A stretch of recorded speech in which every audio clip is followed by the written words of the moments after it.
नमस्कार. आजच्या शाळा प्रवेशोत्सव 2026च्या या अत्यंत कौटुंबिक कार्यक्रमामध्ये सर्वांना नमस्कार. आजच्या या प्रवेशोत्सवाच्या आनंददायी कार्यक्रमामध्ये उत्साहपूर्ण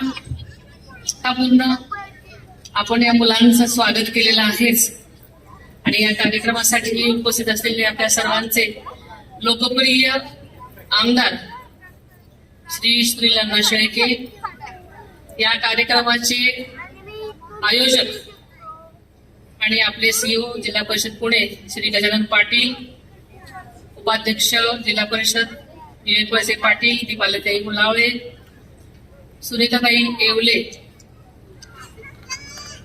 सन्मान्य श्री विठ्ठलराव शिंदे, गणेश कांडगेजी, गणेशांना ढोरे, दीपक फुलावळे, महादूबवाल कालेकर, नामदेव तुले, कावराम मालकुटे, तसेच नारायणराव ठाकर, सुहासराव गरुड, बाबा मुलानी, संतोष राऊत, अनंता पावसे, तसेच पल्लवीताई दाभाडे, मनीषाताई मोरे, साहेबराव कारके, आशाताई मोरमारे, राजाभाऊ कडलक, समीर जाधव, दिलीप ढोरे, प्राचीताई गायकवाड, रेश्माताई देवकर, योगेश लोहार, शैलाताई कालेकर, तसेच मंचावरील सर्वच सन्माननीय पदाधिकारी अधिकारी, श्री शेखर गायकवाड सर,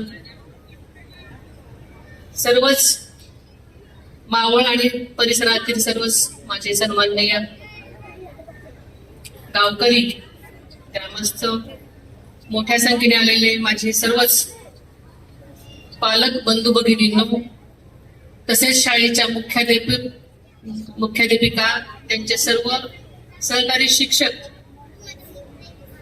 कर्मचारी, सर्वच पत्रकार बंधू आणि माझ्या बंधू भगिनींनो, खर तर आजचा हा सोहळा अत्यंत माझ्यासाठी महत्वाचा आहे. कारण मी गेले 30 वर्ष, आपल्याला सगळ्याच माहिती आहे की विद्या प्रतिष्ठान ही अत्यंत मोठी शैक्षणिक संस्था आहे आणि या संस्थेवर मी विश्वस्त आहे. आणि त्यामुळे ह्या सगळ्या गोष्टी मी आजपर्यंत एकदाही चुकवलेल्या नाहीत. भले मी काटेवाडीची शाळा असो किंवा बारामतीची शाळा असो किंवा बारामती तालुक्यातली कुठलीही शाळा असो, आजचा दिवस हा माझ्यासाठी अतिशय आनंदाचा असायचा. कारण जी विद्यार्थी आहेत, प्रथम प्रवेश करणारे, त्यांच्या आयुष्याचं सगळं जे काही आधार असतो तो शिक्षण हाच मुळात मी मानते. आणि गेल्या अनेक वर्षापासून शिक्षण क्षेत्राशी माझा संबंध असल्यामुळे माझा अत्यंत जिव्हाळ्याचा विषय आहे. त्यामुळे या विद्यार्थ्यांचं आजच्या या शाळेमध्ये पहिला दिवस आहे, त्याच्यामुळे मी सगळ्यांचंच, या नवीन मुलांचं, पहिलीतली मुलं आहेत आणि सगळ्याच विद्यार्थ्यांचं मी मनापासून आजच्या या दिवशी स्वागत करते. शाळेचा पहिला दिवस म्हटलं की खूप उत्सुकता असते सगळ्यांची, जुन्या विद्यार्थ्यांची सुद्धा आणि नव्या विद्यार्थ्यांची तर असतेच. पूर्वी आपल्याला माहिती आहे की शाळेचा पहिला दिवस म्हटलं की अर्धा वेळ रडारड चालायची मुलांची. पूर्वी शाळेत जायला मुलं उत्सुक नसायची, पण अलीकडे शाळा अत्यंत चांगल्या प्रकारे सगळ्याच गोष्टी करत येत आहेत. मुलांना अनेक प्रलोभनं, चांगली म्हणजे शिक्षण शिकण्यासाठी, त्यांच्या उपयोगी असण्यासाठी अनेक गोष्टी आपण करतो. आणि आज आपण पाहिलं की पुणे जिल्ह्यातल्या जिल्हा परिषदेच्या शाळा या प्रत्येक ठिकाणी मॉडेल स्कूल म्हणून उदयास येत आहेत. काही जुन्या स्कूल आहेत त्यांचंही आपण रेनिव्हेशन करत आहोत, ज्याच्यामध्ये ज्या ज्या गोष्टी नाहीत त्या सगळ्या परीनं सर्वतोपरी कशा सगळ्या स्कूल जिल्हा परिषदेच्या दर्जेदार झाल्या पाहिजे यासाठी आपण प्रयत्न करत आहोत. आपल्याला माहितीये की हे युग हे स्पर्धेचं युग आहे, तंत्रज्ञानाचं युग आहे, आर्टिफिशियल इंटेलिजन्सचं युग आहे. आणि या युगामध्ये शहरी भागाबरोबरच आमचा भाग, ग्रामीण भागातला विद्यार्थी सुद्धा कुठेही मागं पडू नये यासाठी शासन म्हणून आम्ही सर्वच जण सतत प्रयत्न करत असतो. आपल्याला माहिती आहे की आताच आमदार साहेबांनी आपल्याला सांगितलं की 22-23 मध्ये डीपीडीसी मध्ये आपल्या गजानन पाटील साहेबांनीच या मॉडेल स्कूलचं प्रेझेंटेशन दिलं होतं. दादांची ही मनोमन इच्छा असायची नेहमीच की कुठलेही आपण शाळा असेल, रस्ते असतील, प्रशासकीय बिल्डिंग असतील किंवा कुठलंही स्ट्रक्चर असेल तर ते दर्जेदार पाहिजे, त्याच्यामध्ये सुखसोयींनी ते सगळं उपलब्ध पाहिजे आणि शिवाय ते सेल्फ सस्टेनेबल पाहिजे. दादांची नेहमीच विद्यार्थ्यांविषयी कळकळ मला माहिती आहे, कारण तळागाळातल्या विद्यार्थ्यांना जास्तीत जास्त चांगल्या दर्जाचं शिक्षण मिळण्यासाठी प्रत्येक सोय कशी उपलब्ध झाली पाहिजे हे त्यांचा नेहमी कल असायचा. आणि म्हणून ह्या पुणे मॉडेल स्कूलच्या सुद्धा जिल्हा परिषद शाळांसाठी दादांनी अतिशय मनापासून प्रयत्न केले. आणि हे मॉडेल स्कूल आपल्या पुणे जिल्ह्यामध्ये सगळीकडेच होताना दिसत आहे. त्या मॉडेल स्कूलमध्ये विद्यार्थ्यांच्या सर्वांगीण शिक्षणासाठी आणि दर्जेदार शिक्षणासाठी प्रत्येक गोष्ट उपलब्ध करून देण्यात आलेली आहे. त्यामध्ये कम्प्युटर रूम पासून ते खेळाच्या रूम पर्यंत, तसेच व्यायामसाठी योगा रूम, संगीत शिक्षणाबरोबरच एक्स्ट्रा करिक्युलम सुद्धा, इतर विषय सुद्धा, सामाजिक घटकांमध्ये ज्या ज्या गोष्टी विद्यार्थ्यांना, एकंदरच विद्यार्थ्याचा सर्वकष विकास झाला पाहिजे आदरणीय दादांचा नेहमी कल असायचा. आणि त्या दृष्टीने या मॉडेल स्कूलमध्ये प्रत्येक गोष्टीला स्थान देण्यात आलेलं आहे, जेणेकरून आपल्या तळागाळातल्या विद्यार्थ्याला आपल्या जिल्हा परिषदेच्या शाळेतच अतिशय चांगलं शिक्षण मिळालं पाहिजे. त्यामुळे आपल्याला माहिती आहे की अलीकडे गणवेश आपल्याला सरकारतर्फे मिळतात, आपल्याला भोजन सरकारतर्फे मिळतं, अशा अनेक सुखसोयी सरकार उपलब्ध करून देत आहे, जेणेकरून आपल्या तळागाळातला विद्यार्थी अतिशय चांगल्या पद्धतीनं शिकला पाहिजे, त्याच्यामध्ये प्रगती झाली पाहिजे. आणि म्हणूनच या मॉडेल स्कूल आपल्या सगळीकडे होत आहेत. अत्यंत दर्जेदार ह्या शाळा झालेल्या आहेत. त्यामुळे आमदार साहेबांनी सांगितलं की आता पूर्वी इंग्लिश मिडियमसाठी किंवा इतर चांगल्या शिक्षणासाठी शहरात शिक्षणाच्या सोयी आहे म्हणून आपण सगळेजण शहरामध्ये विद्यार्थ्यांना पाठवायचो, पण आपल्या आता जिल्हा परिषदेच्या शाळा इतक्या सुंदर झालेल्या आहेत, सर्व सोयीने युक्त झालेल्या आहेत. त्यामुळे आपल्याच विद्यार्थ्यांची पटसंख्या सुद्धा वाढलेली आहे आणि अत्यंत आनंदाची गोष्ट आहे. आपल्या या अभ्यासाबरोबरच आमच्या ग्रामीण भागातला विद्यार्थी हा खेळात सुद्धा यशस्वी झाला पाहिजे आणि राष्ट्रीय आणि आंतरराष्ट्रीय क्रीडा स्पर्धांमध्ये त्यांनी पदकं मिळवली पाहिजेत. त्यासाठी प्रत्येक तालुक्यामध्ये चांगली क्रीडांगणं केलेली आहेत. खेळाडूंना आवश्यक त्या सोयी सुविधा आम्ही पुरवण्याचा प्रयत्न करत आहोत.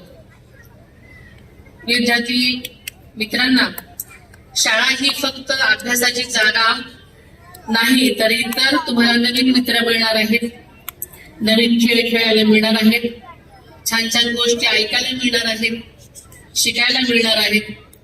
आणि त्यामुळे आजचा विद्यार्थी, पूर्वी विद्यार्थ्यांना पकडून पकडून आणायला लागायचं, पण अलीकडचा विद्यार्थी ह्या अत्यंत सगळ्या सुखसुविधा अगदी मनापासून येत आहे, त्यामुळे पटसंख्याही वाढत आहेत. ही अत्यंत समाधानाची गोष्ट आहे. त्यामुळे मुलांना लहानपणापासून अत्यंत चांगली आणि दर्जेदार स्वप्न सुद्धा पाहायची आता सवय लागणार आहे. आजच्या या प्रवेशाच्या उत्सवानिमित्त मी खरोखरच या तुम्ही जे स्वागत केलेलं आहे त्याबद्दल मी मनापासून आपल्या सर्वांचंच अभिनंदनही करते आणि आभारही मानते. उपमुख्यमंत्री झाल्यानंतर मी मावळमध्ये पहिल्यांदाच आले. आमदार साहेबांची खूप इच्छा होती की आपण वहिनींचं स्वागत एक वेगळ्या प्रकारे करावं, पण सगळीच आपण लोक मी कुटुंबाप्रमाणे मानते, त्याच्यामुळे मी म्हटलं की जाता जाता मी मावळमध्ये जाईल म्हणजे मला मुंबईला जाता येईल. त्यामुळे आजचा हा योग बुद्ध शर्करा योग आहे. आपल्याला माहिती आहे की या शाळांमधनं गजानन पाटील साहेबांनी सांगितलं की आपण अनेक वेगवेगळे अत्यंत उत्तम उपक्रम राबवत आहोत. त्यामध्ये नासानं आपले जिल्हा परिषदेचे विद्यार्थी पाठवणं ही एक अत्यंत उल्लेखनीय गोष्ट आपण मागच्या वर्षी केली. नासा आणि इस्रो या दोन्ही ठिकाणी आपण मुलांना पाठवत आहोत. आपल्याला माहिती आहे की मुलांना जितकं आपण गोष्टी द्याल त्याच्यामध्ये टॅलेंट खूप आहे, पण त्यांना जर गोष्टी पुरवल्या तर त्या नक्कीच सार्थ करून दाखवतात. आणि आपल्याला माहिती आहे की मागची नासाची ट्रिप अत्यंत म्हणजे फ्रुटफुल झाली. अत्यंत खूप चांगल्या प्रकारे मुलांना नासाचं मध्ये त्यांना प्रवेश मिळाला. अनेक गोष्टी त्यांनी तिथे शिकल्या आणि इस्रो मध्ये सुद्धा आपल्या मूल्य पाठवण्याचा आपला विचार आहे, जेणेकरून आपल्या कुठलाही विद्यार्थी कुठल्याही क्षेत्रामध्ये मागे राहणार नाही. आणि आताच बघितलं आपल्या एका विद्यार्थ्यांनी सुद्धा अत्यंत चांगलं यश संपादन केलेलं आहे. त्याचं मी मनापासून कौतुक करते आणि सगळ्यांना शुभेच्छा देते. खरं तर आपण म्हणतो की खेडेगावामध्येच अनेक हिरे असतात, फक्त पैलू पाडायचे असतात. आणि म्हणून या अशा चांगल्या स्कूलमध्ये, जिल्हा परिषद स्कूलमध्ये आपण वेगवेगळ्या प्रकारचे पैलू पाडण्याचं काम करत आहोत. मी आत्ताच एक कम्प्युटर लॅब बघितली. इथली कम्प्युटर लॅब मला वाटतं महिंद्राने करून दिलेली आहे. पण अगदी 7वीतली मुलं सुद्धा अत्यंत चांगल्या प्रकारे कम्प्युटर हँडल करतात. आणि पाहिली त्याचा बघून मला खरंच अभिमान वाटला. आणि त्या सगळ्या कम्प्युटरमध्ये आधुनिक सगळं डिजिटल ई बुक म्हणा, नकाशे म्हणा, स्टोरीज, प्रत्येक गोष्ट त्याच्यामध्ये सामील आहे, जेणेकरून आताच्या जगामध्ये मुलांना जी डिजिटल शिक्षणाची गरज आहे ती मुलं आता आतापासूनच शिकतायत. त्याच्यामुळे नक्कीच त्यांच्या प्रगतीवर चांगला परिणाम होणार आहे. मला ह्या अत्यंत चांगल्या कार्यक्रमासाठी बोलवलं त्याबद्दल मी आपल्या सर्वांचे मनापासून आभार मानते. आणि परत एकदा आजच्या सगळ्याच विद्यार्थ्यांचं मनापासून आजच्या पहिल्या दिवशी स्वागत करते आणि त्यांच्या पुढील शैक्षणिक भवितव्यासाठी मनापासून शुभेच्छा देते. धन्यवाद. जय हिंद, जय महाराष्ट्र.